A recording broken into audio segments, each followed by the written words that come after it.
আমাদের আজকের topic linear অ্যালজেব্রার Gram Schmidt process of orthogonalization. This is a very important topic for your upcoming exam. তো দেখো এখানে গ্রাম স্মিথ প্রসেস অফ অর্থোগোনালাইজেশন এই যে মেন টপিকটা, এখানে যাওয়ার আগে আমাদেরকে কিন্তু দু চারটে ইনফরমেশন বা দু চারটা এই সংক্রান্ত দু একটা ডেফিনেশন আমাদেরকে একটু দেখে নিতে হবে। আমরা প্রথমেই চলে আসছি যে একটা set of vector beta 1 beta 2 beta, এটাকে আমরা কখন অর্থোগোনাল সেট অফ ভেক্টর বলবো? যদি কি হয় না এখানে প্রত্যেকটা pair that is beta I comma beta J, এদের যে inner product, this is inner product is equal to 0 for I not equal to j. Then we say that this set of vector is orthogonal set of vector. এই set of ভেক্টরকে আমরা অর্থোনর্মাল বলবো। এখানে ছিল orthogonal, এখানে হচ্ছে অর্থোনর্মাল। অর্থোনর্মাল হতে গেলে at first তাকে অর্থোগোনাল হতে হবে, that is beta I beta j তার inner product this is equal to 0 for I not equal to j. And the second condition is if I equal to j, that is beta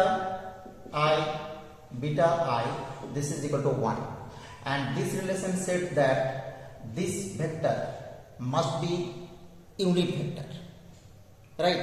So orthogonal with unit vector is said to be orthonormal set of vector. এখান থেকে একটা জিনিস পরিষ্কার হচ্ছে যে আমরা যে কোনো একটা ভেক্টর আলফা তার সাথে জিরো ভেক্টরকে যদি ইনার প্রোডাক্ট করি আমরা জানি 0 পাই। যে কোনো একটা ভেক্টর না নিয়ে আমরা যদি থিটা করি, থিটা কমা থিটা এর ইনার প্রোডাক্ট করলে 0 পাই।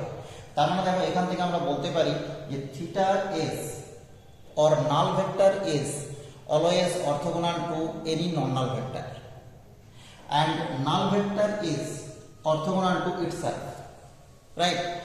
কিন্তু দেখো অর্থোনর্মালের কথাতে যখনই আসবো তখন কিন্তু theta does not belongs to this set হয়ে যাবে। বিকজ কি? Because theta is not unit vector, not unit vector. So theta may be in the set of orthogonal set of vector but it is not in orthonormal set of vectors. Clear? তাহলে orthogonal অর্থোনর্মাল এই দুটো জিনিস আমরা পেলাম। এরপরে 3 নম্বরে আমরা একটা কথায় আসি যে ধরো বিটা যে কোনো একটা ভেক্টর, এটা কিন্তু একটা ফিক্সড ভেক্টর। এবার এই বিটাটা কোথায় আছে? বিটাটা হচ্ছে ভি এর ভেতরে আছে, যেটা একটা ইউক্লিডিয়ান স্পেস বা ইনার প্রোডাক্ট স্পেস। তো এবার দেখো যে কোনো একটা নন জিরো ভেক্টর ওই ইনার প্রোডাক্ট স্পেস থেকে আমরা নিয়ে নিচ্ছি, সেটা হচ্ছে আলফা। ক্লিয়ার? তো এবার বলছে কি যে আলফা মাইনাস সি বিটা, এই যে ভেক্টরটা পেলাম এটা কিন্তু অলওয়েজ কি হবে? অর্থোগোনাল টু বিটা হবে ফর ইউনিক স্কেলার সি। তার মানে কি there exist a unique scalar c such that alpha minus c beta is orthogonal to beta, where c is a scalar or real number and beta be a fixed vector and alpha be any vector to any vector of this Euclidean space. তো তার মানে দেখো যদি দুটো orthogonal হয়, alpha minus c beta and beta orthogonal হলে কি হবে? ইনার প্রোডাক্ট 0 হবে। ইনার প্রোডাক্টের প্রপার্টি কাজে লাগিয়ে আমরা পেয়ে গেছি inner product of alpha beta minus C into inner product of beta beta, that is C is this. Okay, তাহলে দেখো আমরা কিন্তু দেখতে পাচ্ছি যে যে কোনো একটা ফিক্সড ভেক্টরের পারপেন্ডিকুলার একটা ভেক্টর আমরা তৈরি করতে অলওয়েজ পারবো by using a unique scalar c. এরপরে আসি এই যে ইউনিক স্কেলার সি, একে আমরা কি বলবো? একে আমরা বলবো কি যে scalar component or simply component of alpha along beta, right?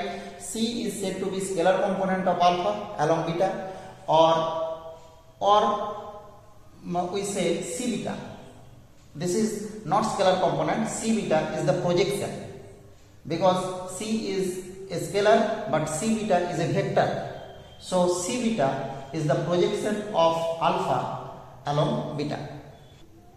আমরা এবার মূল মেথডে চলে আসি, Gram Schmidt process of orthogonalization. What is this? আমরা প্রথমেই দেখো এই যে মেথড গ্রাম স্মিথ মেথড, তার মূল মোটিভটা দেখব। এই মেথড আমরা কি করতে চাইছি আর আমাদের কাছে কি দেওয়া আছে। এখানে দেখো বলছে কি যে let alpha 1 alpha 2 to alpha n, এটা হচ্ছে একটা basis of a finite dimensional vector space V. V vector স্পেসের যে কোনো একটা বেসিস আমাদেরকে দেওয়া আছে। আমরা ধরে নিচ্ছি এই বেসিসটার নাম হচ্ছে S. S is the basis of a finite dimensional vector space V whose dimension is n, because in the basis there are n vector. এখান থেকে আমাদেরকে কি করতে হবে, এই গ্রাম স্মিথ প্রসেসে আমরা বলবো বার করবো কি, find and orthogonal basis of V. এই গিভেন বেসিস থেকে আমরা অর্থোগোনাল বেসিস একটা বার করব। তারপরে আমরা ধরে নিচ্ছি যে এর অর্থোগোনাল যে বেসিস সেটা হচ্ছে T. T with the orthogonal basis we have to find T by using Gram Schmidt process. এখানে দেখো এর ফার্স্ট স্টেপ হচ্ছে কি, আমরা এই যে বেসিসটা আছে এই বেসিস থেকে যে কোনো একটা ভেক্টরকে চুজ করব, সেই ভেক্টরটাকে প্রথমে টি এর ভেতরে রাখব। আমরা theoretically without loss of any generality আমরা ধরে নিচ্ছি যে এই বেসিসের যে একটা ভেক্টর যেটা অর্থোগোনাল বেসিস, যেটা আমরা বার করতে চাইছি, সেই বেসিসের যে প্রথম ভেক্টরের নাম দিচ্ছি beta 1, this is equal to alpha 1, যেটা আমাদের প্রথম এখান থেকে নেওয়া হবে। এবার দেখো এই বেসিসের যেটা সেকেন্ড ভেক্টর বিটা 2, এই বিটা 2টা কিভাবে নেব? বিটা 2টা নেব গ্রাম স্মিথ প্রসেস বলছে beta 2 this is equal to alpha 2, that is the second vector, minus c1 into beta 1, right? c1 into beta 1, where c1 into beta 1 is the projection of alpha 2 along beta 1. তো আমরা দেখো already কিন্তু এই projection ব্যাপারটা কি এটা নিয়ে আমরা পরিষ্কার হয়ে নিয়েছি আগে, আমাদের এখানে নোট করা আছে যে তাহলে দেখো এই c1 ইন্টু বিটা 1 যদি প্রজেকশন অফ আলফা 2 এবং বিটা 1 হয়, তাহলে c1 তার ভ্যালু কি হবে? c1 ইজ ইকুয়াল টু আমরা পেয়ে যাব inner product alpha 2 comma beta 1 by inner product beta 1 beta 1। Clear? এখানে দেখো আমরা কিন্তু বিটা 1 অলরেডি পেয়ে গেছি, যেটা হচ্ছে আলফা 1। আমরা আলফা 2 এখান থেকে পেয়েছি, প্রথম সেট থেকে সাপ্লাই আছে আলফা 2, তার মানে আলফা 2 অ্যান্ড বিটা 1 এর ইনার প্রোডাক্ট করব বাই বিটা 1 বিটা 1 তার ইনার প্রোডাক্ট করব, তারপরে আমরা c1 পেয়ে যাব, দ্যাট ইজ বিটা 2 আমরা পেয়ে গেলাম alpha 2 minus alpha 2 beta 1 by beta 1 beta 1 then into beta 1, and clearly this vector beta 2 is orthogonal to beta 1। তাই তো আমরা দেখো এখান থেকে অলরেডি আমরা প্রমাণ করে রেখেছি যে এই যে beta is always orthogonal to alpha minus C into beta, যেখানে কি হবে না সিটা হচ্ছে এরকম হবে। আমরা এই কন্ডিশন থেকে অর্থোগোনালের কন্ডিশন থেকে এটা বার করেছি। এবার আমরা দেখো এই যে বিটা 1 পেয়েছিলাম বিটা 2 পেলাম, এবারে বিটা 1 আর বিটা 2 হচ্ছে অর্থোগোনাল পেলাম। এবার আমরা দেখব যে বিটা 1 বিটা 2 অর্থোগোনাল। এবার অর্থোগোনাল যে কোনো সেট এটা কিন্তু অলওয়েজ কি হয়, orthogonal set of any vector is always linearly independent. এটাও কিন্তু একটা ইনফরমেশন এখানে যেটা রিকোয়ার্ড। তাহলে এই যে orthogonal set of vector to vector beta 1 beta 2 is linearly independent.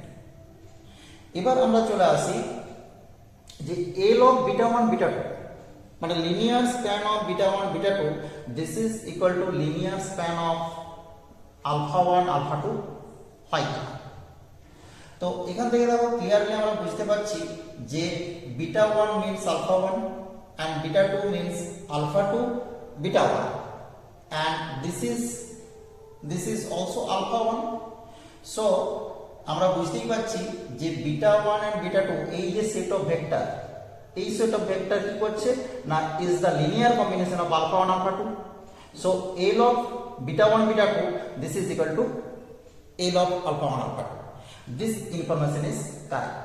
তাহলে দেখো আমরা কি করলাম, এই যে আলফা 1 আলফা 2 এই দুটো থেকে অলরেডি আমরা বিটা 1 আর বিটা 2 দুটো সেট অফ অর্থোগোনাল ভেক্টর পেয়ে গেছি। এরপর আমরা যাব কোথায়, এরপর আমরা যাব 3 নম্বর ভেক্টর। 3 নম্বর ভেক্টরটা কিভাবে পাবো, 3 নম্বর ভেক্টর হচ্ছে beta 3, this is equal to alpha 3 minus d1 beta 1 minus d2 beta 2। Clear? এবার আমরা দেখব যে এই যে d1 আর এই যে d2 এগুলো কি, বা এই যে d1 beta 1 and d2 beta 2 what is this. তো আমরা দেখো এই যে আগের যে রিলেশন আমরা বলেছিলাম যে c1 beta 1 is the projection of alpha 2 along beta 1, একবারে সেম কথা হবে যে d1 beta 1 is the projection of alpha 3 along beta 1, that is d1 means হয়ে যাবে কত, alpha 3 beta 1 by beta 1 beta 1. Similarly d2 beta 2 is the projection of alpha 3 along beta 2, that is d2 this is equal to inner product alpha 3 beta 2 by inner product beta 2 beta 2. Clear? এবার দেখো d1 and d2 এই দুটো value আমরা এখানে put করব। এই দুটো value এখানে পুট করে আমরা কি পেয়ে যাব, বিটা 3 পেয়ে যাব। এরপরে দেখব কি যে আবার এখন সেম রিলেশন পাবো, linear span of beta 1 beta 2 beta 3 this is equal to linear span of alpha 1 alpha 2 alpha 3 and so on. এইভাবে যদি আমরা পরপর এগিয়ে যাই তাহলে দেখব কি যে আমরা এই যে শেষের যে ভেক্টরটা আলফা এন, এই ভেক্টরটা দিয়ে যখন বিটা এন তৈরি করব, আমরা বিটা এনটা কিভাবে পাবো, beta N this is equal to alpha n minus p1 beta 1 minus p2 beta 2 minus pn minus 1 beta n minus 1, where p1 beta 1 is the projection of alpha n along beta 1, p2 beta 2 is the projection of alpha n along beta 2 and so on. That is we get p, এখানে যদি আমরা pi কে define করি, pi this is equal to inner product of alpha n comma beta I by inner product of beta I comma beta I. Clear? ব্যাস, তাহলে আমরা দেখো একে একে করে কি করলাম না প্রত্যেকটা বেসিসের ভেক্টরকে রিপ্লেস করে আলফার জায়গাতে বিটাকে নিয়ে এসেছি। এবার আমরা শেষ পর্যন্ত যে বেসিসটা তৈরি করলাম, যে বেসিসটা হচ্ছে T, this is beta 1 beta 2 to beta N, this is also orthogonal. এবার যদি আমাদেরকে বলে ইন কেস যে এটা অর্থোগোনাল কথাটা তুলে দিয়ে আমাদেরকে যদি বলে যে অর্থ নর্মাল বেসিস তৈরি করো, আমরা কি করব, এরপরে একটা লাইন আমাদেরকে বাড়তি করতে হবে। অর্থ নর্মাল করতে গেলে আমাদের এই যে টি এর ভ্যালুটা প্রত্যেকটা ভেক্টরকে তার নর্ম দিয়ে ডিভাইড করব। তার মানে অর্থ নর্মাল বেসিস হয়ে যাবে কি beta 1 by norm beta 1, beta 2 by norm beta 2 and so on beta n by norm beta n. Clear? তার মানে এই হচ্ছে আমাদের কি Gram Schmidt process of orthogonalisation. এরপরে আমরা এর করেসপন্ডিং একটা এক্সাম্পল দেখব, যেটাকে সলিউশন করলে আমাদের কিন্তু মেথডটাও পরিষ্কার হয়ে যাবে। আমরা একটা তোমাদের এক্সারসাইজ থেকে প্রবলেম নিয়ে সলিউশনে আসছি। গ্রাম স্মিথ প্রসেস কিভাবে অ্যাপ্লাই করব, তার মানে গ্রাম স্মিথ প্রসেস অ্যাপ্লাই করে আমরা কিভাবে অর্থোগোনাল বেসিস বার করব, যেখানে আমাদের বেসিসটা দেওয়া আছে একটা সাবস্পেসের, যেটা হচ্ছে 1 2 -1 2 0 1 অ্যান্ড 1 1 0। তো আমাদের প্রসেস যখন আমরা দেখলাম সেখানে দেখলাম কি যে আমাদের যে অর্থোগোনাল বেসিস সেটাকে আমরা বিটা 1 বিটা 2 বিটা 3 ধরবো, বিকজ এখানে তিনটা ভেক্টর আছে। আর আমাদের যে বেসিসটা দেওয়া আছে, সাপ্লাই করা আছে, সেই বেসিসটাকে ধরে নিচ্ছি আলফা 1 আলফা 2 আলফা 3, রাইট। এবার দেখো এই প্রসেসে প্রথম কাজ কি, প্রথম কাজ হচ্ছে বিটা 1 আমরা চুজ করব যে কোনো একটা, এর ভিতরে যে কোনো একটা। তুমি যে কোনো একটাকে আলফা 1 বলতে পারো, যে কোনো একটাকে আলফা 2 বলতে পারো, যে কোনো একটাকে আলফা 3 বলতে পারো। তার মানে এই প্রথম ভেক্টরটাকে যে আলফা 1 বলতে হবে এরকম কিন্তু কোনো কথা নয়। তার মানে দেখো আমাদের বইতে যদি কোনো আনসার দেওয়া থাকে, আনসার বিভিন্ন টাইপের হতে পারে, আমাদের যে আনসারটা দেওয়া থাকবে সেটা নাও আসতে পারে। আমরা যদি এটাকে চুজ করি অন্য আনসার বেরোবে, এটাকে চুজ করলে অন্য আনসার বেরোবে, এটাকে চুজ করলে অন্য আনসার বেরোবে। আমরা যেটা খুশি দিয়ে শুরু করব। তো আমরা দেখো এখানে আমরা ধরে নিচ্ছি যে beta 1 this is equal to alpha 1, this is equal to 1 2 minus 1, clear. এরপরে আমাদের প্রসেস কি বলছে যে beta 2 this is equal to alpha 2 minus c1 beta 1। What is c1? c1 is alpha 2 minus c1 is inner product alpha 2 beta 1 by inner product beta 1 into beta 1। এখানে আমাদের calculate করতে হবে inner product alpha 2 beta 1। তো এখানে দেখো যদি standard inner product আমরা ধরি, standard inner product means dot product. তো আলফা 2 বিটা 1 এর ইনার প্রোডাক্ট মিন্স হচ্ছে আলফা 2 ডট beta 1। তো alpha 2 means this and beta 1 means alpha 1 means this, so we get এই দুটো ডট প্রোডাক্ট করছি 1 2 minus 2 dot 2 0 1, that is we get 2 plus 0 minus 2, this is equal to 0 and beta 1 তাহলে আমাদের আর করার দরকার নেই, because এই উপরের যে পার্টটা সেটা 0 হয়ে গেছে। তাহলে দেখো এখানে আমরা যদি ভ্যালুগুলো বসাই তাহলে দেখা গেল যে এটা হচ্ছে alpha 2 minus 0, this is alpha 2। তাহলে আমরা এখান থেকে কি পেলাম, বিটা 1 ইকুয়াল টু আলফা 1 ধরেছিলাম, এখান থেকে বিটা 2 ইকুয়াল টু আলফা 2 পেয়ে গেলাম। এরপর আমরা চলে আসবো beta 3। Beta 3 means alpha 3 minus d1 beta 1 minus d2 beta 2।